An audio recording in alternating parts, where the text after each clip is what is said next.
what do you think the significance was behind the settings that were in America versus the settings that were in China?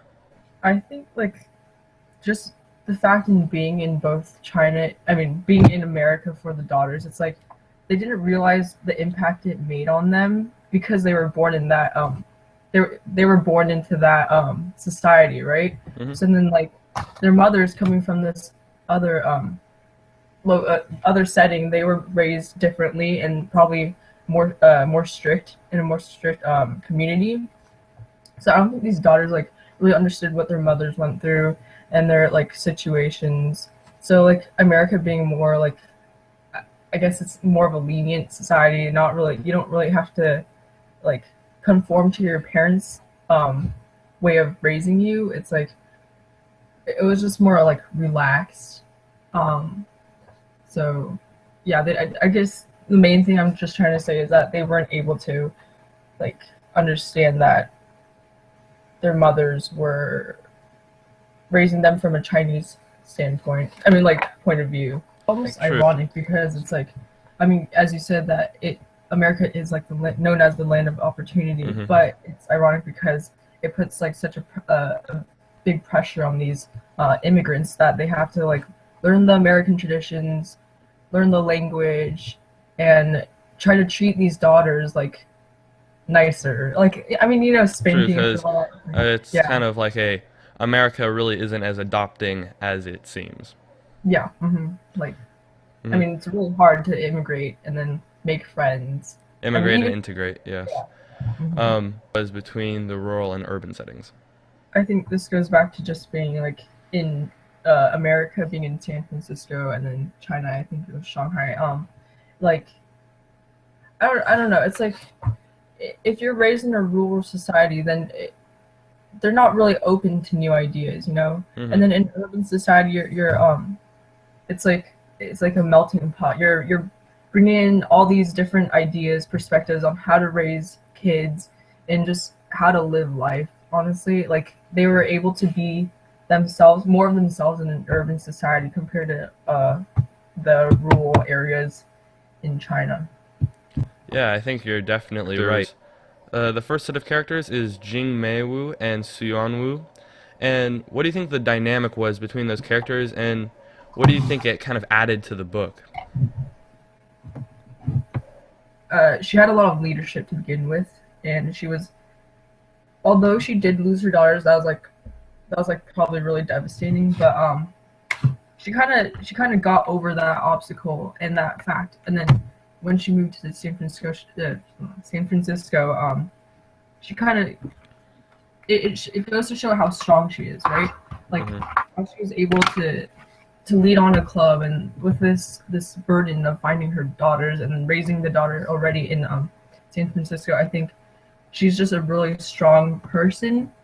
Um, Well, she didn't raise the daughters in San Francisco. She left the oh, daughters in China. mhm. Well, I mean that was just the two daughters. Oh yeah, yeah, Jingmei. Okay.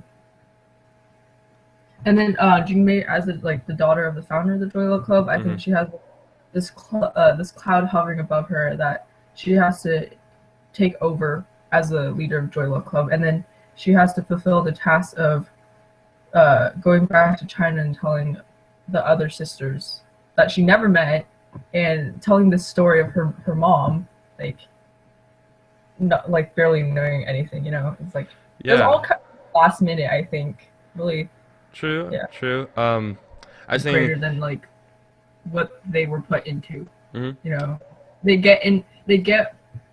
Wait, what's the saying? It's like they get in from what they get You get out in what. what you get out. Yeah, yeah. But it kind of goes back to like being put into this rural society, where they're kind of just stuck. They're stuck with their parents.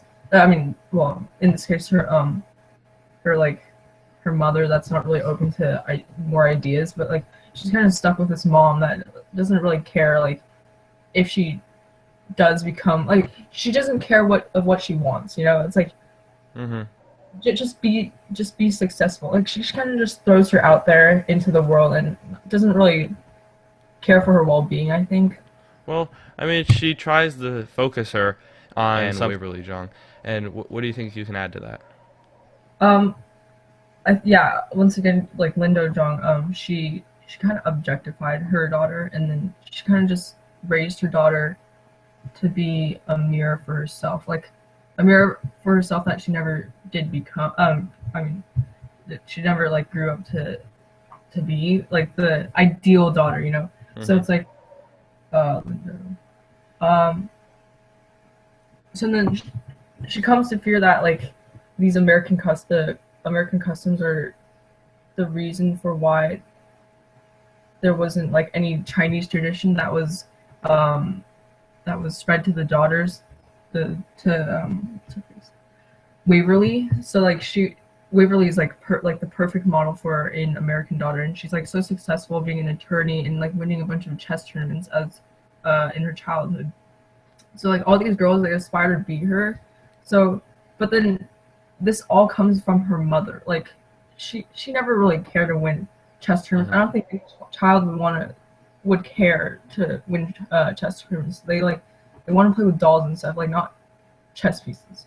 But I mean that's just from my perspective. But like Yeah, personal opinion, but yeah, yeah. I mean Waverly. well, I like chess too, but I mean like for the majority of like girls at that age, like you wouldn't want to play with chess pieces. All But right.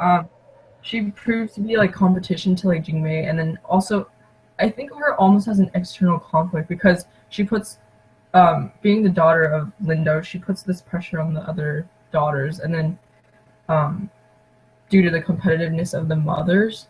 So yeah, oh, she also has a fiance, huh? Yeah, that's true. So Lindo Zhang, she is Like, what does definitely Rose learn from her mother. Because all the daughters learn something from their mothers. yeah, like not being able to speak up for yourself, I think, is like the major overarching thing that she learned from her mother because she Anmei learned lessons of passivity and speaking up for herself, which she didn't really get to do as she was a child. So she finally learns that she passed on what she didn't want to her daughter. So her daughter was kind of stuck with this trait that she couldn't really get rid of, and then which is passivity. So she kind of gave into her husband's way of living. All right. All right. Um, yeah, so she gave into her husband's way of living, you're right, with Ted Jordan. Her daughter and non-existent son, Hmm. but like she also thought she could control fate too, which is something like we talked about with the tragedies. I think what was it, Macbeth? So it's like you can't really control your fate, but then she somehow like she believed in the wrong things, and then therefore she thought she could control her fate. Um, All right. what do you think of the role God played in the Sue family? Um, I thought that the role that God played was actually fairly small in the Sue family because I felt that on May, Sue, once she lost Bing and once she realized that there wasn't any way to get him back, I think she lost some of her faith or almost all of her faith in God because she believed that, well, even if her King couldn't bring Bing back, then shouldn't this almighty being be able to bring him back? But I thought that she had lost confidence in her Yeah, faith. and then I don't know. Religion kind of really plays a really tough role sometimes, especially in like I mean Bing didn't die, but like or we never know, but I think religion it's like it's really hard on some families. I mean, I know it did play a small role in this family, but it's like you question like why couldn't I find this person? Like why couldn't you help me when I most needed it? You know? So Hmm. it's like yeah, Yeah. Religion is definitely a touchy subject. I'm probably not the source teaching her daughter to become a lot less passive and to actually make change in her life and work towards changing things and not just accept them and let life play out around her. So, what do you think was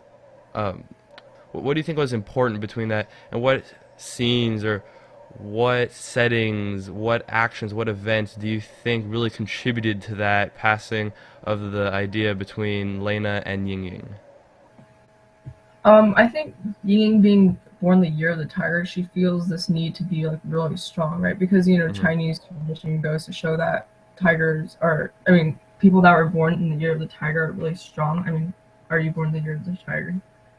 True, and yeah, Yeah. she definitely realized her passivity when she was born the year of the tiger and then in the immigration form. Role, but I mean, in this case, it was negative because like you can't change yourself due to this custom that everybody believes in from your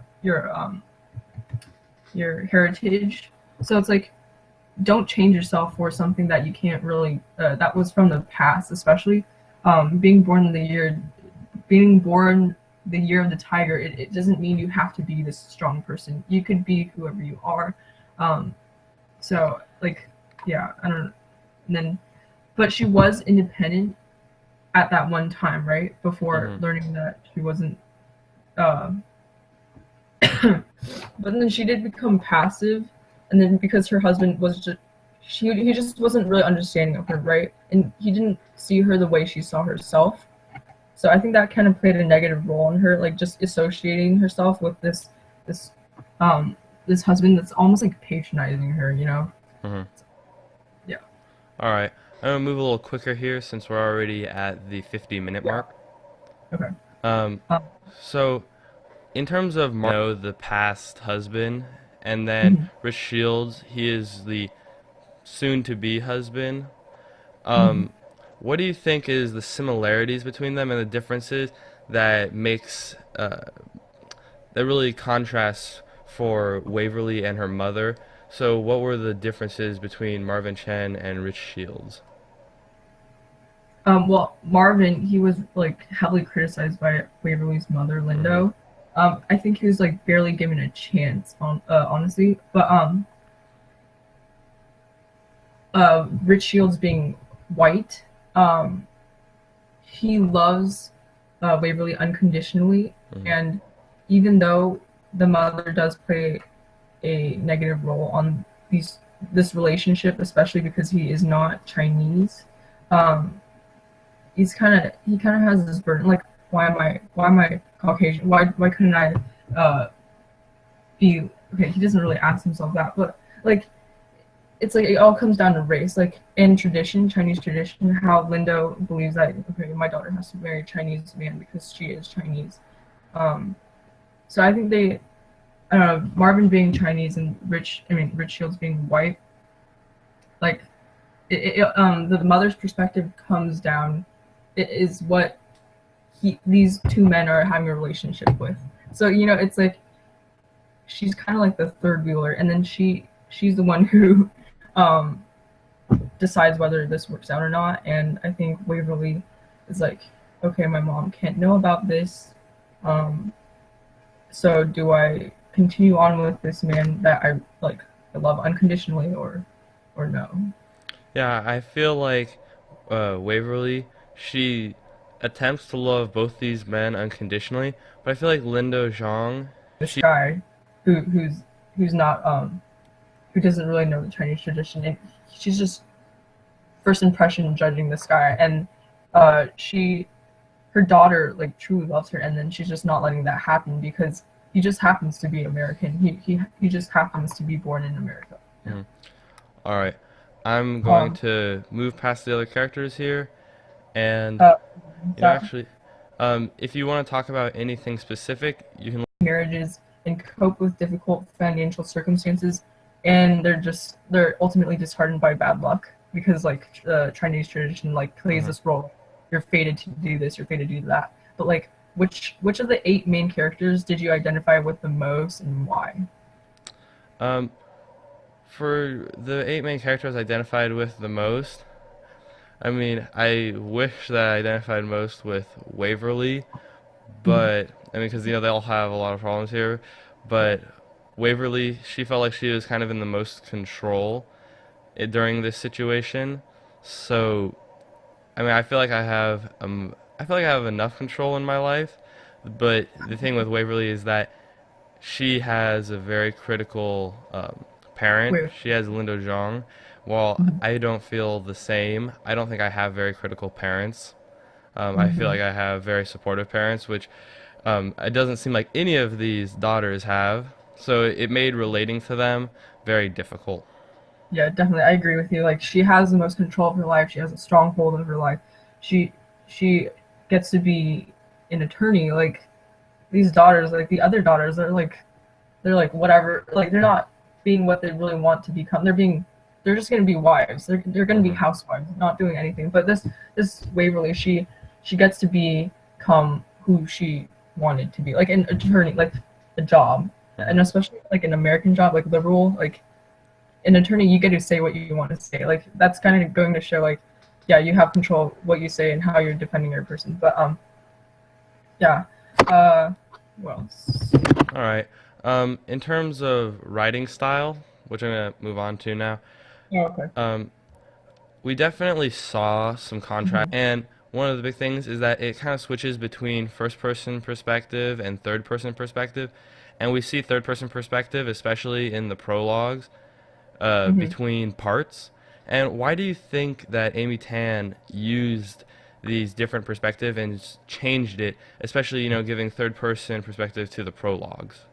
Personally, I liked how it jumped from person to person, and it kind of goes to show like how each individual grows up and how has their own thoughts and make their own actions, and it also shows how these daughters are dealing with, not dealing, but like how they're interacting with their mothers and how each of them approach being raised by a different mother, and how they deal with different situations and ordeals, and also how they let their past affect their present, whether it be positively or negatively. So, um, All right.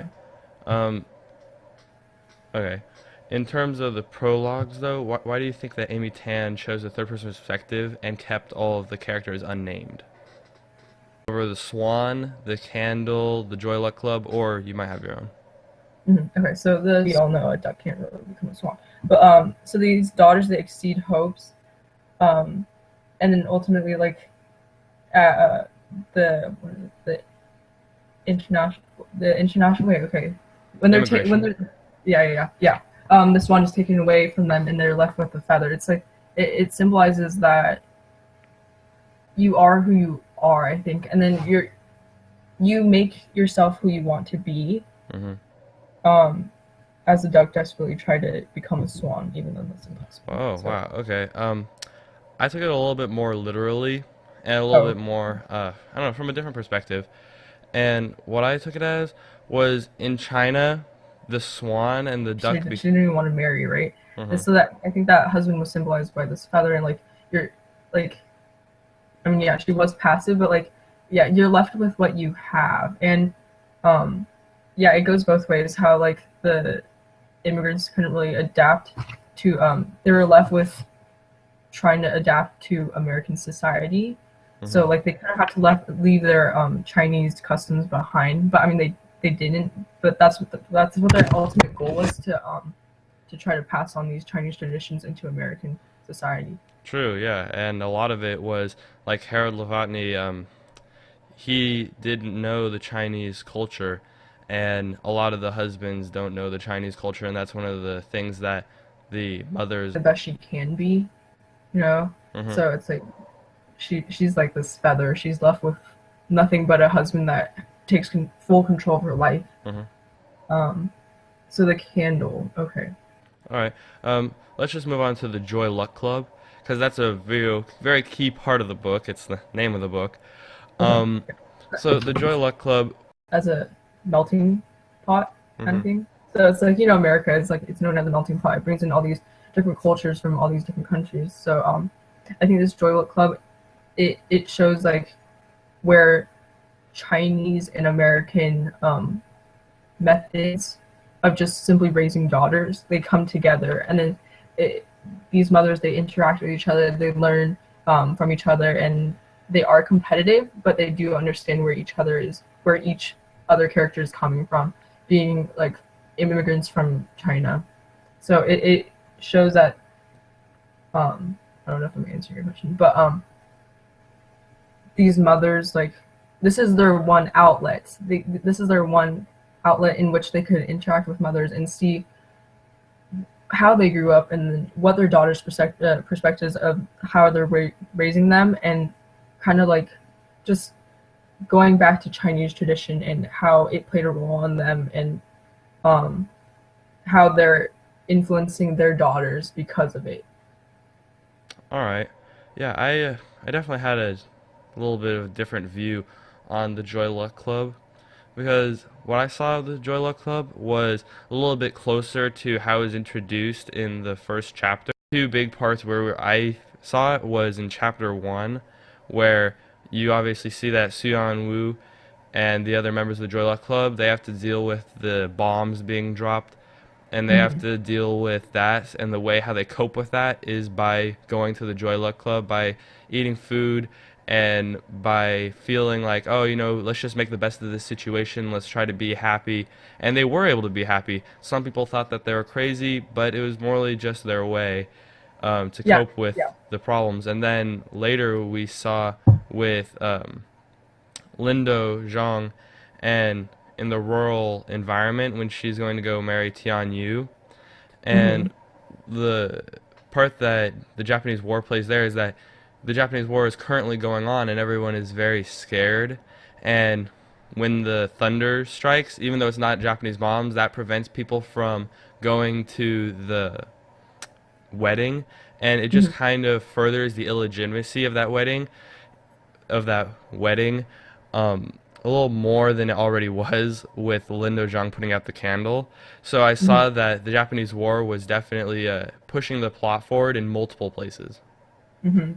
Yeah, I think it is negative. It does bring nationalism in, like not Hmm. nationalism, but like it brings a community together. So this Japanese war played a role in how these mothers got closer to each other. I mean, they wouldn't have met each other. They wouldn't really have the Joy Luck Club if it weren't for the war.